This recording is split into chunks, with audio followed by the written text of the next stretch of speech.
রাজ্যের মুখ্যমন্ত্রী professor doctor Manik Saha সহ বিভিন্ন স্তরের বিশিষ্টজনদের উপস্থিতিতে উৎসাহের সাথে উৎসবের মেজাজে শিবনগর মডার্ন ক্লাব এবং আমরা তরুণ দলের ৭৩তম প্রতিষ্ঠা দিবস পালিত হয়। এখানে উল্লেখ করা প্রয়োজন, এই বিশেষ দিনটাকে সামনে রেখে ক্লাবের উদ্যোগে সারা জাগিয়ে রক্তদান শিবির সহ হর ঘর তিরঙ্গা কর্মসূচি প্রতিপালন করা হয়েছে। এই কর্মসূচিতে উপস্থিত থেকে আলোচনা করতে গিয়ে মুখ্যমন্ত্রী প্রফেসর ডক্টর মানিক সাহা ক্লাবের এই প্রকারের সচেতন আয়োজনকে কুর্নিশ জানিয়েছেন। বিশেষ করে যেভাবে ক্লাব হর ঘর তিরঙ্গা কর্মসূচির মতো জাতীয় কর্মসূচিকে গুরুত্ব সহকারে প্রতিপালন করছে, এই বিষয়টা অত্যন্ত ইতিবাচক বলে মুখ্যমন্ত্রী দাবি করেন। এর পাশাপাশি মুখ্যমন্ত্রীর বক্তব্য অনুযায়ী যেভাবে শিবনগর মডার্ন ক্লাব এবং আমরা তরুণ দল গোটা বছরব্যাপী বিভিন্ন সামাজিক কর্মকাণ্ড অব্যাহত রাখে, এগুলো থেকে অবশিষ্ট সমাজকে ইতিবাচক বার্তা গ্রহণ করতে হবে।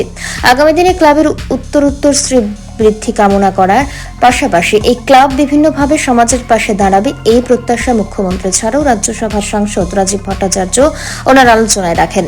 আজকের এই আয়োজনে অন্যান্যদের মাঝে পৌর নিগমের মেয়র দীপক মজুমদার সহ বিভিন্ন স্তরের বিশিষ্ট ব্যক্তিত্বরা উপস্থিত ছিলেন। গোটা আয়োজনকে ঘিরে ক্লাব সদস্য ছাড়াও এলাকার বিভিন্ন অংশের সাধারণ নাগরিকদের এমনকি কচিকাঁচা শিশুদের উৎসাহ ছিল চোখে পড়ার মতো।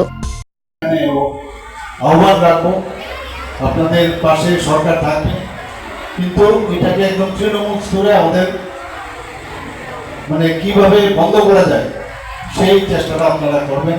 আমরা তো আপনাদের পাশে আছি। এখানে বিভিন্ন যেসব উদ্যোগ এই ক্লাবের তরফ থেকে সারা বছর নেওয়া হয়, এখানে আজকে আমার খুব ভালো লাগলো যে হর ঘর তিরঙ্গার বিষয় এখানে উঠে এসছে। আমরা মাননীয় প্রধানমন্ত্রীজি গত 2 বছর আগে উনি আমাদের কাছে আহ্বান রেখেছিলেন সারা ভারতবর্ষে মানুষের কাছে যে হর ঘর তিরঙ্গা, আমাদের প্রতিটি ঘরে ঘরে আমাদের তিরঙ্গা উত্তোলন করতে হবে।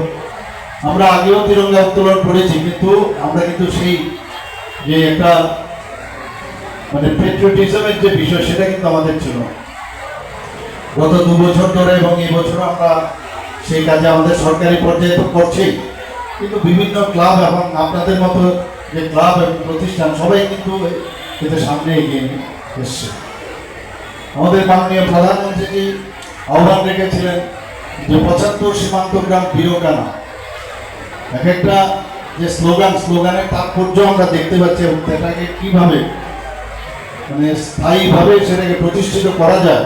আমরা বিভিন্ন জায়গায়, ত্রিপুরাতেও আমরা জানতাম না এত গ্রামে যে এত বীর আমাদের ত্রিপুরার যারা বলিদান হয়েছেন বা এখনো দেশকে অখণ্ড রাখবার জন্য তারা যেভাবে প্রাণ বলিদান হয়েছেন, তাদের নামে আমরা বিভিন্ন শিলা মধ্যে ওনাদের নাম আমরা লিখে সেখানে 75টা গ্রামে আমরা রেখেছি। এবং মাননীয় প্রধানমন্ত্রী যে বলছেন যে আজাদি কে অমৃত মহোৎসব, আজাদি কে অমৃত মহোৎসবের একটা পার্টই হচ্ছে এই হর ঘর তিরঙ্গা। আজকে আমি এখানে ঢুকবার আগে আমাকে বলা হলো যে 2-3টে বাড়িতে আপনি যাবেন, সেখানে আমি এই এলাকায় আমি যখন তিরঙ্গা নিয়ে ওনাদের সাথে কথা বলছিলাম, ওনারা অত্যন্ত উৎসাহের সাথে তারা দেখলাম যে আপ্লুত। তো এইভাবে সমস্ত জায়গায়, সব জায়গায় আমাদের এখানে করা হচ্ছে। সারা ত্রিপুরাতে হচ্ছে 3টি পর্যায়ে আজাদি কে অমৃত মহোৎসবের পার্ট হয়ে হর ঘর তিরঙ্গার যে কর্মকাণ্ড চলছে। ব্যুরো রিপোর্ট, অবিরাম 24x7।